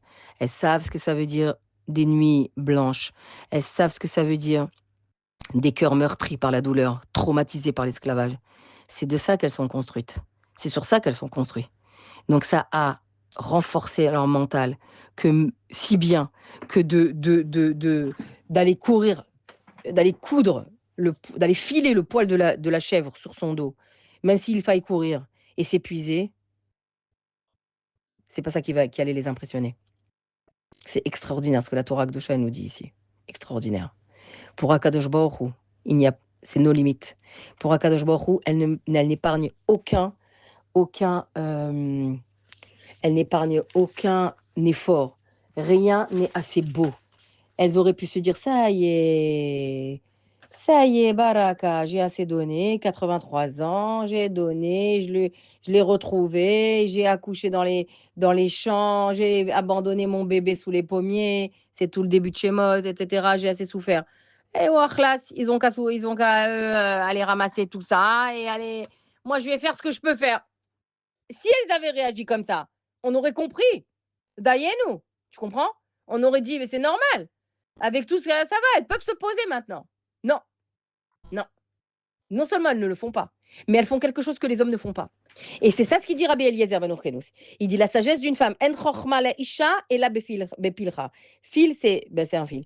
Il dit que la sagesse d'une femme est dans sa quenouille. Quenouille, c'est justement cet instrument qui servait à filer la laine et à donc à broder les des tentures, etc. Et Chazal, les Chachamim, ils disent que cette déclaration-là, c'est pas une diminution. Genre, elles ne sont capables que de ça. Non, non, non, non, non, non, non. C'est pas une diminution, mais au contraire, disent Chazal dans la Gemara, c'est une reconnaissance d'une sagesse créatrice. Elles voient la chose créée, c'est tout à fait elles. C'est tout à fait leur dmout, c'est tout à fait leur construction. Elles voient la chose créée alors qu'il n'y a rien devant elles. Elles voient la finalité alors qu'il n'y a rien devant elles. Et alors qu'il n'y a que des marécages. Et les Chazal disent que dans le désert, les femmes, elles accomplissaient justement des tâches que personne ne savait faire. Et ainsi, elles ont contribué elles ont contribué directement à la construction du Mishkan. Donc, qui est-ce qui a construit les tentures du Mishkan? Qui est-ce qui a, créé et cousu et carrément construit fabriqué les tentures du Mishkan? Qui a fabriqué les tentures du Mishkan? Celles qui ont semé dans l'ombre. Parce que les yériot, c'est les femmes qui les ont faites. Et sache que les Chachamim, ils disent que yéria, c'est une tenture, c'est celle qui vient entourer un endroit, le protéger. D'accord? Ça veut dire, comme tu dirais aujourd'hui, les murs et le toit. Eh bien, dans le Mishkan, ce sont les femmes qui ont fabriqué ça. Les yériot, ce sont les femmes. Eh bien, au jour d'aujourd'hui, ton Mishkan, c'est chez toi, et tu es les tentures de la maison. C'est toi qui viens le protéger. C'est toi qui viens l'entourer. C'est toi qui es le cheder miklat. C'est toi la chambre forte, la chambre calfeutrée. C'est tes bras, c'est ton cœur, c'est ton âme, c'est tes mots, c'est ton regard. C'est tes mots de tuila. C'est tout ce que tu vas investir pour justement renforcer les gens de la maison. Renforcer. Regarde, mon cher Rabbeinu, Aaron à Cohen, Elazar, Itamar, etc., les enfants de Aaron à Cohen, ils pénétraient dans le Mishkan, protégés par quoi? Par les tentures. Et les tentures, c'est qui? C'est les femmes. À part que, bien sûr, Yocheved, qui est la maman de Moshe et Aaron, bien sûr que c'est tous les efforts qu'elle a fait pour, voilà, la récompense, c'est d'avoir mis au monde Yocheved et Myriam et Aaron, Moshe, Myriam et Aaron, c'est une sœur et deux frères. Mais à part ça, on vient d'elle. C'est quelque chose qu'on ne doit pas oublier. On est forte de toutes ces femmes. C'est pourquoi Aouda, le Chouva Shemot, n'a pas de nom, bien qu'il s'appelle Shemot. Comme le rabbi l'a dit, il n'y a pas de nom parce que, en fait, c'est toi qui dois écrire ton nom dans l'histoire que tu vis maintenant. Elles n'ont pas mis leur nom pour que tu puisses mettre le tien. J'avais fait un audio là-dessus et c'est le rabbi qui l'explique. Et c'est très, très fort, ça les filles, il ne faut pas l'oublier. Non seulement il ne faut pas l'oublier, il faut l'étudier pour l'entretenir. Parce que quand tu te connectes aux infos régulièrement, quand tu te connectes à des Netflix ou à des films, etc., ça te déconcentre de ta première shlichut. Ça a un seul objectif, c'est de te déconcentrer. Et c'est le pharaon d'aujourd'hui. Elles avaient le pharaon réellement qui leur interdisait d'avoir du temps pour réfléchir. Donc il leur a doublé les doses de tout, de tout l'esclavage. Il leur a dit, à partir de maintenant, vous n'aurez plus de paille, vous allez la chercher vous-même, la fabriquer vous-même, les briques, et après, vous devrez fournir le même quota de pyramide, d'accord? De façon à ce qu'il n'ait pas le temps de réfléchir. Et la preuve, ça a été que quand Moshe Rabbeinu venait leur parler de Géoula, comme Mikotzer Ruach, ils étaient fatigués par le travail, Biglala Avoda, Mikotzer Ruach, à cause du travail éreintant, épuisant, qui les empêchait de respirer. Pourquoi? Parce qu'ils n'en avaient plus, ils n'avaient plus de temps. Aujourd'hui, nous n'avons plus ce type de pharaon, on en a un autre. On a quelqu'un qui vient te dire: «Allez, détends-toi un peu, fais-toi un film, fais-toi un machin, fais-toi». Je suis pas en train de dire que de faire ça, c'est grave. C'est pas ce que je veux dire. Mais à force d'être connecté à l'extérieur, en regardant des films, en allant sur les réseaux sociaux, en faisant des machins, je sais pas, toutes sortes d'activités sur les réseaux, à l'extérieur, pour l'extérieur, pour les autres, pour les vues, pour les cœurs, pour les messages, etc. Eh bien, tu te déconcentres de ta première shlichut. Tu te déconcentres de la shlichut que le Ribono Shel Olam t'a donné. Et ne dis pas: «Non, moi j'arrive à faire les deux». C'est pas vrai. Il y a un des deux qui prend. Quand tu es concentré dans l'un, tu peux pas être dans l'autre. Ce qui veut dire que en fait, si tu fais ça, si tu es trop sur les réseaux, trop et être dans l'activité sur les réseaux, eh bien, tu es tout le temps en souci. Tu as tout le temps ça dans la tête. Qu'est-ce qu'ils disent? Qu'est-ce qui se passe? J'ai reçu un message, il faut que je le consulte, etc. Et c'est au détriment de la shlichut que tu as avec ton mari et tes enfants. C'est évident, c'est évident. Alors que quand tu le fais d'une manière réfléchie, tu l'utilises pour la gdoucha, tu l'utilises d'une manière dosée, pas obligé tout le temps de se connecter, pas obligé. Ça peut être une fois par jour. Le reste du temps, tu gardes pour ton mari et tes enfants, pour Akadosh Baruch Hu, pour ta shlichut, pour les tfilotes, pour donner, pour aller t'occuper des gens en vrai. Il y a des gens qui se sentent seuls, que leur seul babysitting à l'intérieur, c'est les réseaux, justement. Alors pourquoi toi, tu n'irais pas la voir et lui parler? Viens, on prend un café, viens, on discute, viens, on rigole, viens, on va marcher, on va se promener. Pourquoi? Pourquoi pas? Pourquoi refuser l'humain, le vrai, le cœur de l'autre, à cause du fait qu'on est très occupé avec du virtuel? Et tout ça, les filles, ce qui se passe sur les réseaux, c'est du shaker. C'est du shaker. C'est du pharaon moderne de 2026 et 2025, etc.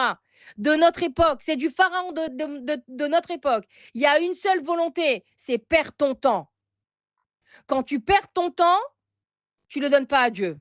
Quand tu perds ton temps, tu es épuisé après pour prier. J'ai trop regardé. Ah, je suis crevée. Ah, j'ai plus de force. Ah, qu'est-ce que tu n'as plus de force?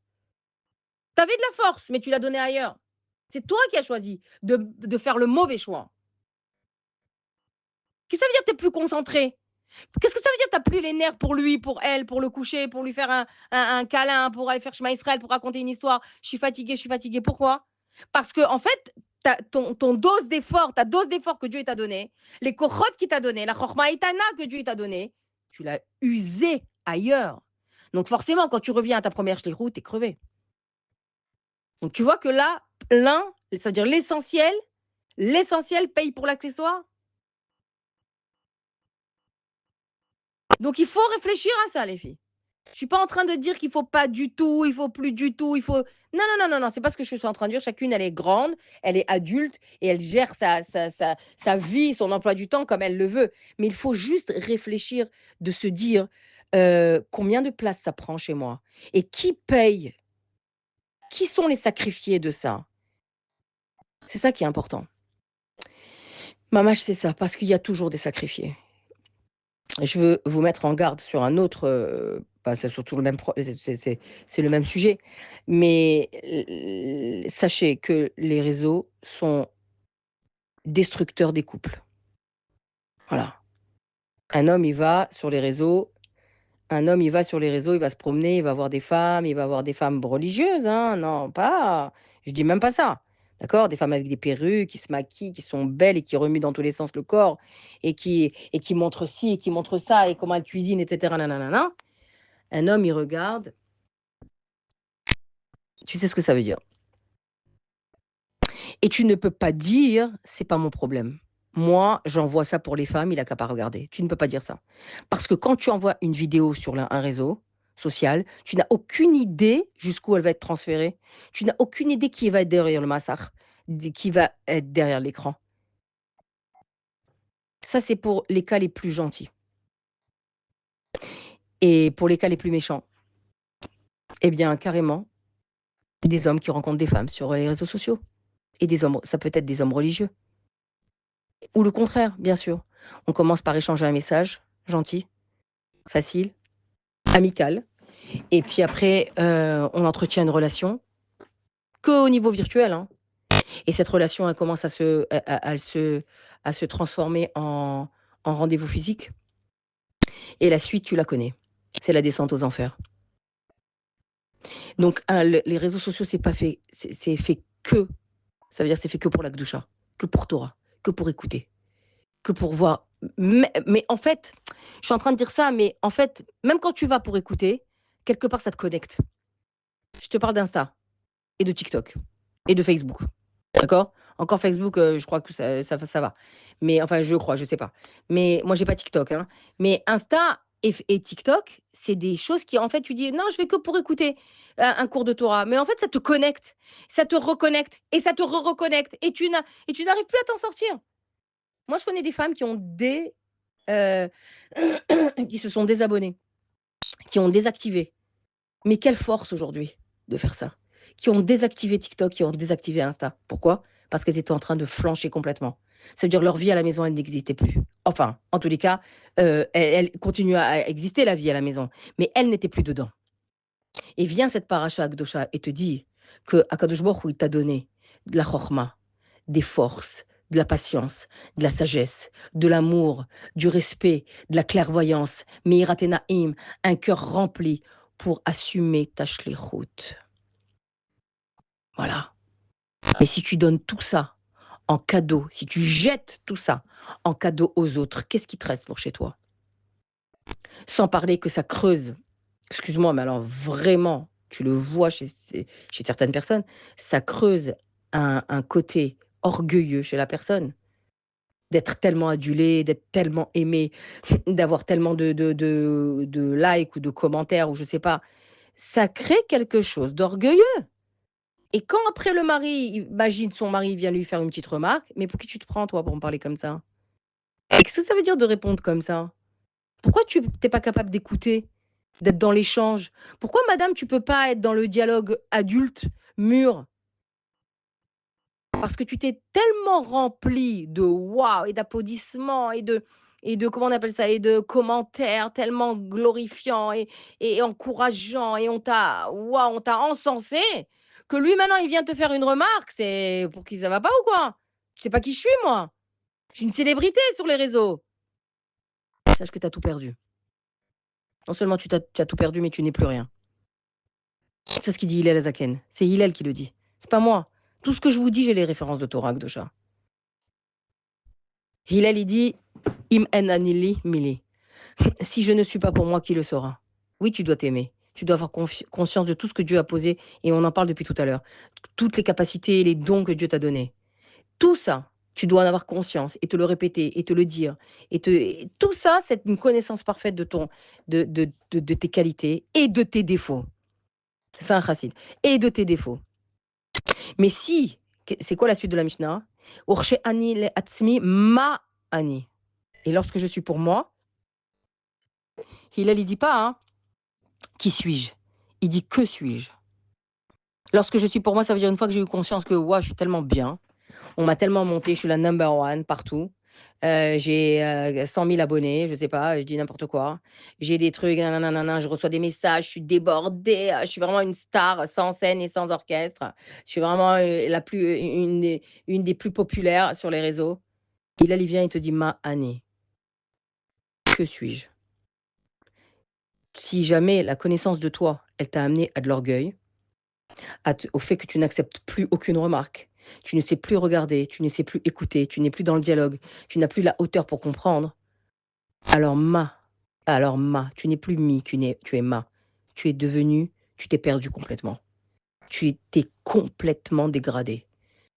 Tu t'es complètement dévalorisé de la qualité de femme engagée dans sa shlichut au quotidien, physique, pas virtuelle, hein, physique, concrète, dans le Mishkan, dans son Mishkan, avec son mari, avec ses enfants. C'est fini. Quand je dis c'est fini, il y a toujours la tchouva, évidemment.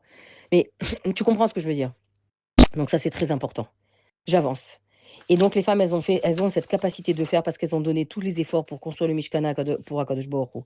Et regarde, regarde comment c'est beau. Regarde comment c'est beau. Attends, je prends un autre hommage. Où est-ce qu'il est? Où est-ce qu'il est? Est-ce que j'ai vu là? Voilà. Maintenant, qu'est-ce qui dit ça? Le Midrash Lekartov. Il dit que maintenant, quand les femmes et les hommes ils arrivaient ensemble, il y avait un problème parce que c'était des milliers et des milliers de personnes et l'un pouvait voir l'autre. Donc, le Midrash, il dit qu'elles ont apporté avec elles uniquement, elles ont apporté avec elles donc les bijoux. Les bijoux étaient sur leur corps. Elles ont apporté les bijoux qu'elles mettaient à l'extérieur du corps, mais également à l'intérieur du corps. Parce qu'avant, les femmes, elles mettaient des bijoux à l'intérieur du corps également. Et donc, elles ont tout donné. Et le Midrash, il dit, il est la maître chez Kol Mistakel be'etzba ktana shel isha, kede lehenot, ke'ilu mistakel b'makom hatoref. Ça veut dire makom ha'erva. Chas v'shalom. Le Midrash, il dit, elles ont apporté les bijoux intérieurs et extérieurs pour la construction de ce Mishkan. D'accord? On a dit. Et le Midrash, il dit que, pourquoi ça nous apprend que quoi? Que tout celui qui regarde une femme à l'extérieur pour en avoir du plaisir à l'intérieur, c'est comme si qu'il la regardait dévêtue complètement. Donc tu comprends qu'un homme qui se balade sur les réseaux, il faut faire très attention et ça peut détruire les couples. Je répète. L'homme qui regarde une femme, qui contemple une femme, elle est tsanoua, elle est habillée, elle lui donne même voilà, d'accord, elle lui donne même un chiour, on va dire. Mais il la contemple, lui, mistakel, ba'etzba ktana. Il la regarde, il va contempler son petit doigt. Ça veut dire juste l'extérieur, quoi. Il va la regarder, il va la fixer. Mais il a du plaisir à ça, à la contempler. Bah, c'est comme si qu'il avait vu des vêtus. Chasve khalila. Est-ce que tu te rends compte un petit peu la gravité d'être vu à l'extérieur comme ça, en termes de femmes chez elle, etc. C'est très grave, hein. C'est très grave. Et combien c'est grave d'être regardé par un homme. On l'apprend de ces femmes-là. Et puis c'est très important. Je continue. Maintenant, la suite. Donc elles ont été spectatrices donc du Mishkan, complètement construit, celles qui avaient semé à l'intérieur. Maintenant vient le cas des Nessi'im. Les Nessi'im, c'était l'élite, les princes, les waouh. Je raconte pas qui c'était les Nessi'im, hein, d'accord? C'était vraiment la crème du Ham Israël. Et qu'est-ce qui se passe avec eux? Tu regardes le mot Nessi'im, il manque à Youd. Et les Nessi'im, ils ont apporté les pierres précieuses. Ils ont apporté les pierres précieuses pour le Choshen, pour le vêtement du Kohen Gadol. Mais le problème, il est que le mot Nessi'im, on l'a appris l'année dernière, mais c'est trop beau, et chaque année, c'est des forces supplémentaires, eh bien, il manque le Yud. Et Rashi va nous rapporter pourquoi il manque le Yud. Et pas que Rashi. Qui est-ce qui va le dire également? Le Kliyakar. Et il va dire que, en fait, le mot, la lettre qui est manquante dans le mot Nassi, qui veut dire les princes, les 12 princes qui ont apporté ces pierres précieuses, nous indique qu'il y a ici un manque. Quel est le manque? Eh bien, ils vont nourrir la lettre que Dieu a enlevée, qui est le Yud, dit le Kliyakar, sa lettre à lui, la lettre de Dieu. Il l'a enlevée de leur nom parce que eux ont été remplis d'une mauvaise qualité. Ou si tu veux, ils se sont vidés d'une bonne qualité. Les Nessim, ils avaient un petit problème. C'est quoi? C'est qu'en fait, on aurait pu penser que, qu'est-ce qu'ils ont dit à Moshe Rabbeinu? Ils ont dit, regarde, nous, on va donner. Ils se sont pas précipités avec tout le monde, hein. Non, non, non, non, non. Faut pas exagérer non plus, hein. Ils sont pas précipités avec tout le monde. Eux, ils ont dit à Moshe Rabbeinu, regarde, nous, on va donner les Avnei Shoham à la fin. Quand tout le monde aura ramassé, on va compléter. Et cette réaction-là, elle aurait pu être prise d'une manière très, très louable. T'imagines, voilà, tu vas pour ramasser de l'argent pour une yeshiva, pour le mariage de ta fille ou quoi que ce soit, et tu vas chez un donateur, il te dit, regarde, va chez ce donateur, celui-là, et ce qu'ils te donneront, tu reviens me voir et moi je te complète. C'est louable comme comment on appelle ça, comme démarche. Eh bien non, non, il n'est pas louable. Il n'a pas été loué par avocat de Jbor. Pourquoi? Parce que ça a fait preuve de hatzlut, de paresse. Oui, il faut de dire, on te complétera ce qui manque, c'est de la hatzlut. Dit Rashi Akadosh, c'est de la paresse. Et c'est pourquoi les Nessi'im ont commencé à apporter, eux, leur korbanot, Rosh Chodesh Nissan, pendant 12 jours. C'est pourquoi on fait le Nassi. Nassi, c'est justement, on va répéter le texte tous les jours d'un Nassi différent, des 12 tribus, et ils vont apporter euh, le même korban, le même cadeau au Mishkan. Pendant quoi? Pendant l'inauguration. Donc, et cette partie-là de Nassi, ça appartient, il est cité dans la parashat de Nassau, qui veut dire justement les princes. Et en fait, ça n'a pas du tout, du tout, du tout été apprécié par Akadosh Baruch Hu. Il est écrit dans le Maor chez la Torah que les Nessim, ils avaient un compte. Ils avaient un compte. En fait, ils avaient une arrière-pensée. Quel était leur bilan? Quel était leur arrière-pensée? Et le Maor chez Torah, il va rapporter les paroles de Rabbi Eliezer, Pirkei de Rabbi Eliezer. Quand les bénis Israël retournent la semaine prochaine, qui dit ça? La semaine dernière, qui dit ça? Quand les bénis Israël, ils ont fait le veau d'or au Sinaï, il y a uniquement la tribu de Lévi qui n'a pas participé. Et donc, et les princes. Et les princes des 12 tribus. Ils n'ont pas participé. Donc, il n'était pas du tout, il n'était pas concerné par le veau d'or. Alors, bien que Rabbi Eliezer, il dit il y a des avérotes actives, ça veut dire qu'on prend part à l'avéra, et il y a des avérotes passives. C'est-à-dire qu'on ne dit rien, on laisse faire, et on est dans la passivité, mais en fait, c'est une avéra.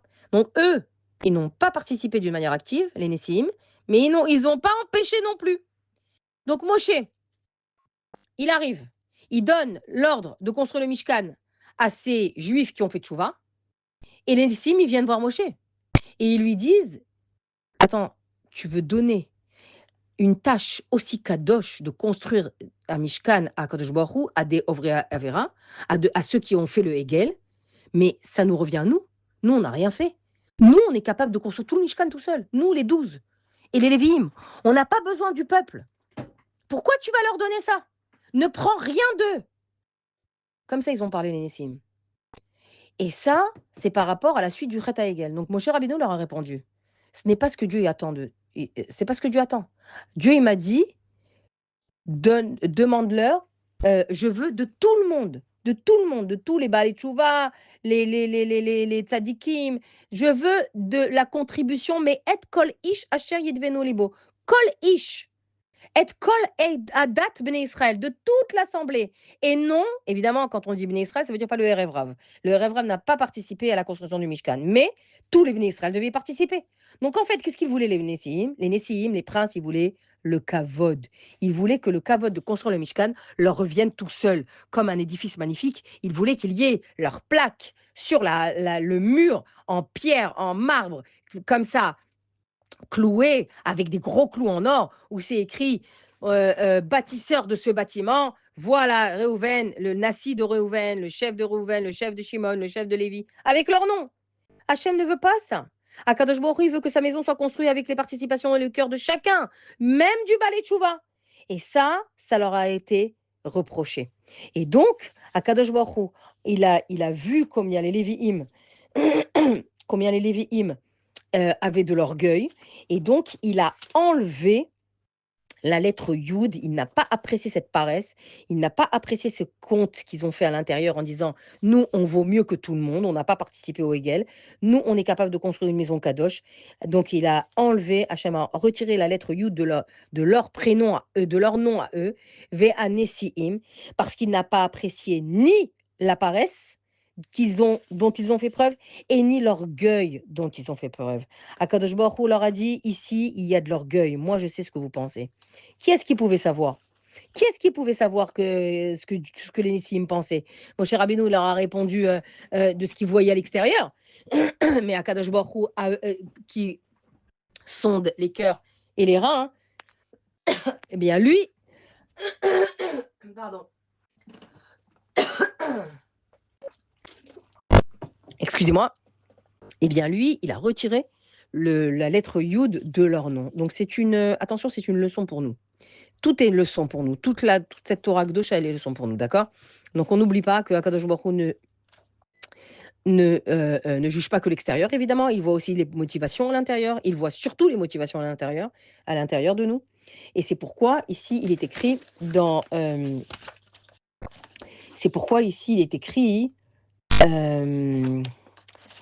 attends, voilà. Il y a dans le comment on appelle ça? La construction du Aaron qu'on voit dans la paracha, il est écrit Vaitzpehu za'av tahor mibayit ou mibachutz. Il a Vaitzpehu za'av tahor mibayit ou mibachutz, ça veut dire qu'il a Betzalel, il a recouvert le Aaron à l'intérieur et à l'extérieur d'or pur. Et le Midrash Tanchuma, il nous dit, la Torah nous donne ce détail pour nous expliquer aussi quelque chose de très important pour nous. Mikan, de là. À chaque fois qu'on te dit Mikan, ça veut dire de là, tu apprends une leçon. Et toute la Torah, c'est Mikan.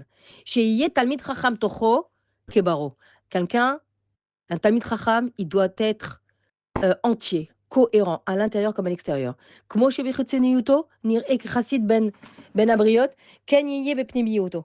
De la même manière qu'à l'extérieur, il se montre comme un chassid, il se distingue parmi les autres, il doit être exactement comme ça à l'intérieur. C'est pourquoi c'est écrit mi baït ou mi parchutz titzpenehu. Titzpenehu, ça veut dire de l'intérieur, de l'extérieur, il doit être recouvert, cohérent, recouvert de Torah. Et ça, c'est très important parce que, encore une fois, par rapport aux réseaux sociaux que j'ai évoqués tout à l'heure, Akadosh Baruch Hu, ils sont les cœurs. Voilà. C'est quelque chose de très important, les filles. Il faut faire attention. Il faut être dans la mesure. Je suis pas dans l'extrémisme, je suis dans la mesure. Mais vu que la mesure, elle est dangereuse, donc je sais pas, chacune, elle met la barre où elle veut, mais il faut faire attention. Faut faire attention, je parle pour les hommes, hein, là, maintenant, de tout ce qui nous met, de tout ce qui fait que nous avons du mal à être cohérents. Voilà. Toho que baro. Ça veut dire être vraiment propre à l'extérieur, aussi propre à l'intérieur. Maintenant, tu remarqueras quelque chose, que dans la paracha Trouma, quand Dieu il a demandé à Kol Ish, il n'a pas demandé Kol Isha. Il n'a pas parlé aux femmes. Il n'a pas parlé aux femmes. D'accord. et, et pourtant, on voit dans la paracha de Vayekel, là où c'est la paracha qui est concrète de la construction du Mishkan, tu vois qui a apporté en premier, ce sont les femmes. Donc la Torah, elle le fait état, la paracha, elle fait état, Isha, Isha, Isha, partout Isha. Mais il n'y a pas une fois que Dieu il s'est adressé aux femmes. Et j'avais écouté un cours il y a très longtemps du Rav Ashkenazi qui disait qu'en fait, c'est beau parce que ça vient d'un homme, d'un Rav, quoi. Il disait que ici, Dieu n'a pas donné l'ordre aux femmes de construire le Mishkan, non pas parce que Dieu ne veut pas qu'elles réalisent cette mitzvah, non pas parce que Dieu ne veut pas qu'elles aient part au Mishkan, mais plutôt parce qu'il n'est pas nécessaire de leur exiger quelque chose qui est chez elles naturel. La femme, elle a chez elle quelque chose de naturel qui fait que elle n'a pas besoin de recevoir d'ordre. Akadosh Baruch Hu, il le sait puisque c'est lui le créateur. Donc il a dit, je vais pas leur parler à elles directement. Pourquoi? Parce qu'elles vont comprendre d'elles-mêmes. Elles vont comprendre d'elles-mêmes. Et ça, c'est pourquoi il est écrit Vayavo Hanashim al Hanashim. Les femmes, elles sont venues d'abord avant les hommes. Les hommes, ils sont arrivés, ils ont vu déjà des tas de matériaux. En particulier, on va finir avec ça, les cuivres, les plaques de cuivre, d'accord. Donc, en fait, elles sont venues avant. Et pourtant, à aucun moment, Kadosh Baruch Hu s'est adressé à elles et a parlé d'elles, Bichlal. Donc, en fait, la conclusion, on voit de quoi. Pourquoi? Parce qu'une femme, elle a en elle une volonté naturelle, innée, de faire la volonté d'Akadosh Baruch Hu, d'être dans le don, d'être dans la douceur, elle a quelque chose de tendre. C'est dans sa constitution, sans égoïsme. Dit le Rabbi, avec Messirut Nefesh qui est inné en elle. C'est inné. Un homme, c'est autre chose. Donc, quand ici, il s'agissait de construire la maison d'Akadosh Baruch Hu, mais qui est en premier? Mais c'est les femmes. Donc, je répète, quand Mashiach sera là, Bezrat Hashem, très bientôt, et qu'on va se retrouver dans le troisième Beth Amikdash, mais qui sera en premier? Mais c'est toi. C'est toi, c'est nous les femmes qui serons en premier. Parce que nous ressentons, comme dit le Rabbi, nous avons la conscience plus aiguë, plus marquée de l'exil qu'un homme. On est réincarnation de ces femmes-là. Donc voilà. Et la conclusion, elle est que Bereshit, il est appelé le Chumash Bereshit. Il est appelé le Sefer Avot. Le Chumash Shemot, il est appelé le Sefer Imaot. Comme ça, c'est écrit. D'accord. Le Chumash Bereshit, c'est le Chumash des papas. Le Chumash de Shemot, c'est le Chumash des mamans. Et nous descendons de ces mamans-là. Alors, n'oublie pas que c'est ta famille. D'accord. Elle est très, très, très, très, très, très, très haute, très lointaine, mais c'est ta famille. OK? Quand ma chère viendra, elle viendra vers toi et te dire: «Tu sais que je suis ta grande tante?» Et une autre femme viendra et te dire: «Tu sais que je suis ton arrière grand-mère?» Mais c'est de ça, d'elle qu'on vient. C'est de cette pupille de la nation que nous venons. Et donc elles n'ont pas de nom, on l'a dit, elles ont un titre qui s'appelle Nashim Tzidkaniot par rapport à tout ce qu'elles ont fait dans l'ombre. Elles ont fait œuvrer pour leur mari, pour leur foyer, pour leurs enfants. Et c'est ce tokef, cet entêtement des mamans, entêtement des femmes. Le même mot que Esther, elle a écrit dans la Megillah, et la émouna puissante dans le cœur des femmes, le bitachon, la émouna, etc., C'est ça qui renforce le Ham Israël. Ne faut pas l'oublier. C'est cette force-là qui a renforcé tout le Ham Israël en Égypte, et c'est cette force et cette émouna qui renforce maintenant tout le Ham Israël, les dorés d'Oroth pour toutes les générations. Et ça, c'est comment on appelle ça? C'est la Bessora Merkazit, c'est-à-dire c'est l'événement majeur, on va dire, d'accord, la nouvelle essentielle du Chumash Shemot. Et le Chumash Shemot, il t'enseigne beaucoup de choses, mais il t'enseigne surtout que qui a constitué un peuple, qui est à l'origine d'un peuple entier, grâce à quoi ce peuple il a tenu, grâce à qui il a tenu, grâce à des femmes qui étaient nourries d'Emouna, nourries de force, de Chochma Bina Da'at, comme c'est écrit dans la paracha, de Bitachon, et c'est ce tokef, cette détermination. C'est cette détermination qui a fait sortir, tenir le peuple en Égypte, le faire sortir et le faire arriver à cet instant de rêve de construire le Mishkan. Et ça, c'est quelque chose de très beau. Donc, je te le dis parce qu'en fait, c'est nous, quoi. Maintenant, le pasuk va, Vayetza Moshe, Vayeviru. Moshe, il a fait un ordre, il a fait passer un message, comme si il a fait un transfert de WhatsApp. Il a fait un message en disant Vayetza Moshe, Vayeviru, Kol Mamachane, les morts. Il a fait passer un message dans tout le camp. Ish ve Isha, Aliasu Od Melacha, les Troumat Kodesh. Ça y est, stop. Merci pour tout ce que vous avez amené pour le sanctuaire. Ça suffit. Il y a trop. Est-ce que vous vous rendez compte un peu? Ish ve Isha aliasu od melacha la trumata kodesh va yikalea meavi. Et là, le peuple a cessé d'apporter. Et, et après, tout le travail a commencé à être construit. On a parlé de tous les éléments, de le Aaron et Betzalel. Et tout le monde s'est mis au travail. On n'oublie pas qui sont ces gens.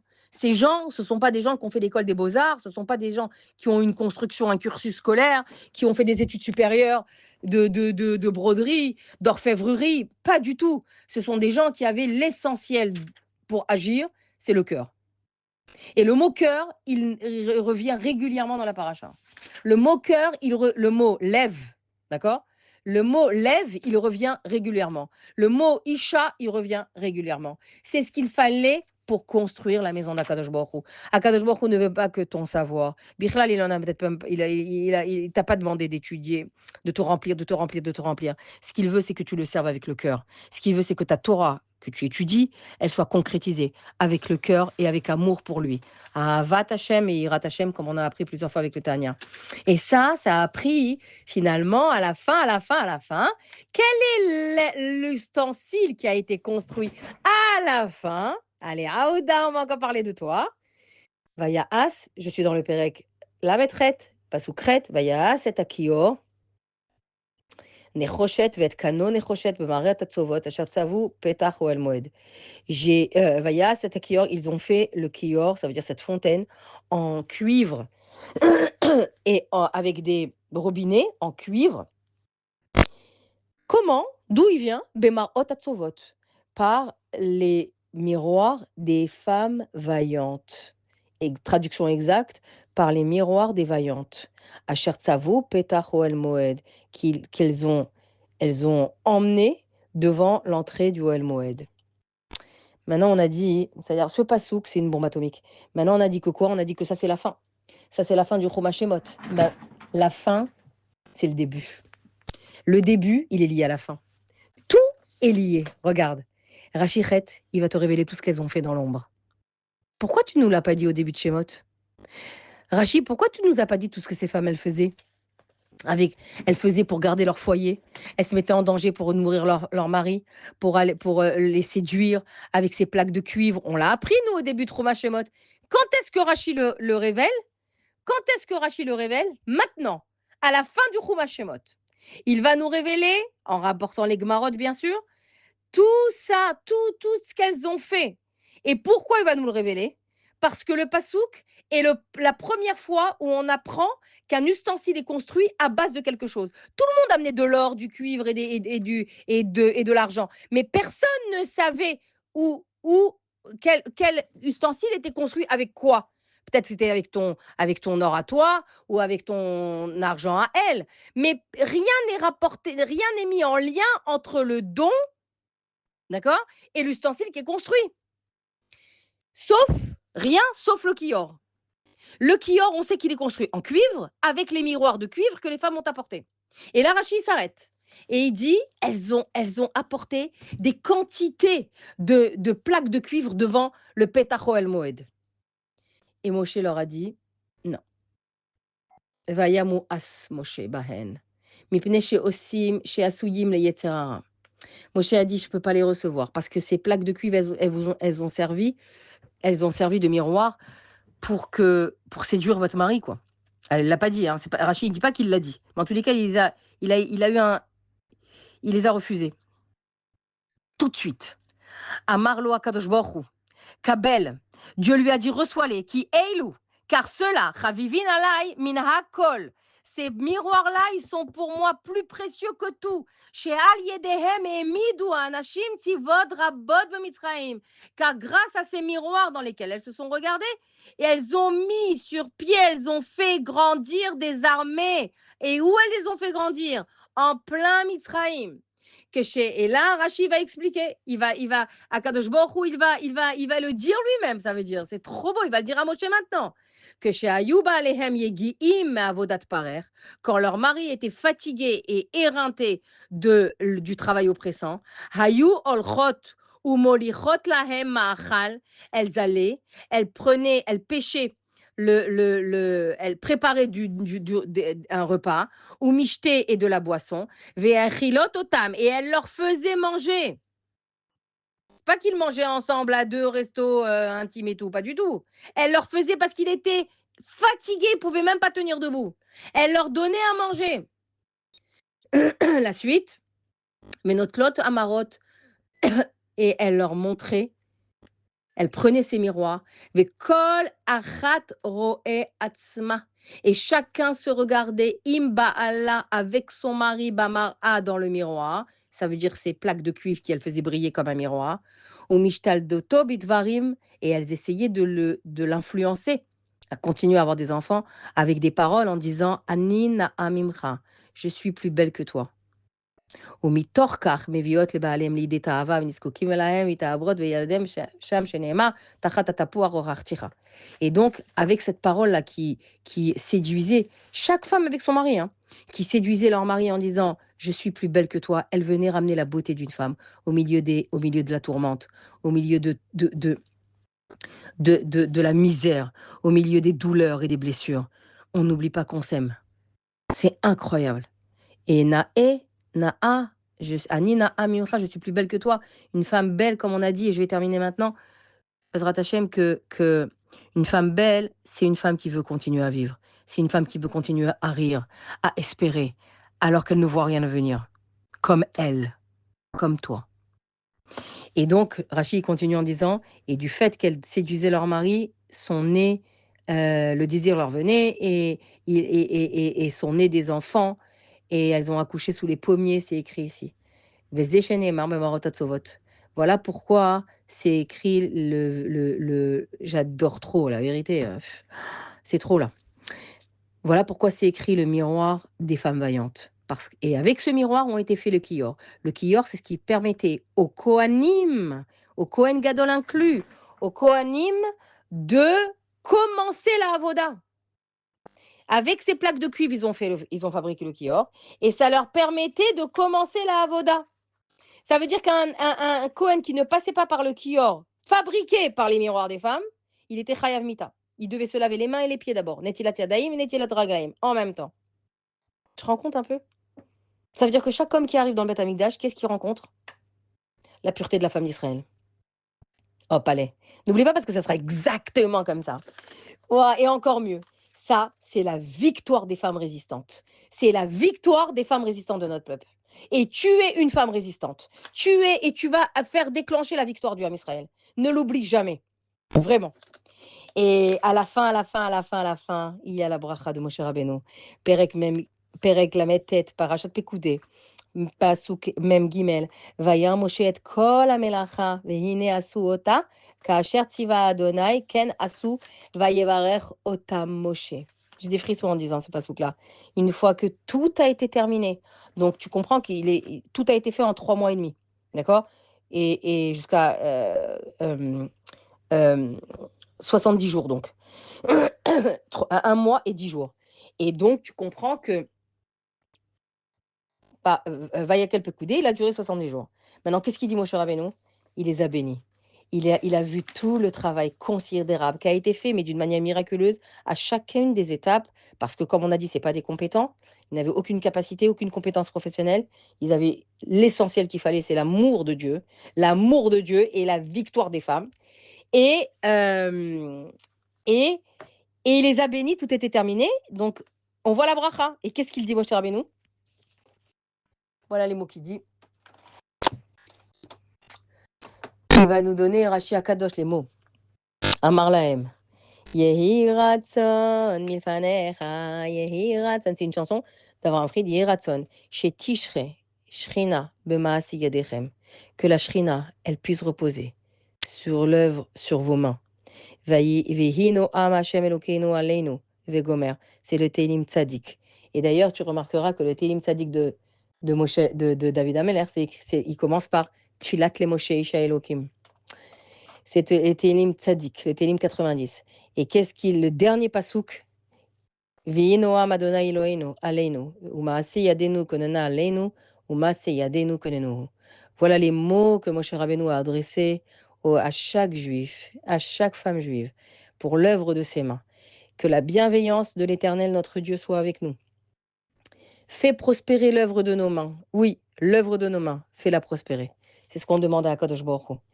Les filles, je vous souhaite d'abord un Shabbat Shalom, un Shabbat Chazak, un Shabbat Mevachim, Nissan, magnifique. Et n'oublie pas une chose. Toi, femme d'Israël, et moi, je m'inclus toujours, mais surtout toi, femme qui vit en Israël, que le mois de Nissan, il s'appelle Nissan, grâce au fait que c'est Nes chez la haine. C'est grâce au miracle qu'elles ont déclenché, opéré, sans les caméras, sans les applaudissements, dans le noir et dans les marécages. C'est ça qui a fait qu'on en est arrivé, que le Ham Israël en est arrivé là. C'est ça qui fera tous les efforts que tu fais, le tokef, la détermination avec laquelle tu continues à tenir, fera que Bezrat Hashem, très très bientôt, on se verra dans le 3e Beth Amikdash. On verra la Vodat Kohanim, on entendra, on se délectera des cantiques des Lévi'im, des shirim des Lévi'im, et on verra la Shrina, et on aura le cœur qui jubilera de joie, comme elles ont jubilé maintenant à la fin du Chumash Shemot, et on dira à Kadosh Baruch Hu, on a réalisé ton rêve. Shabbat Shalom Mevorach.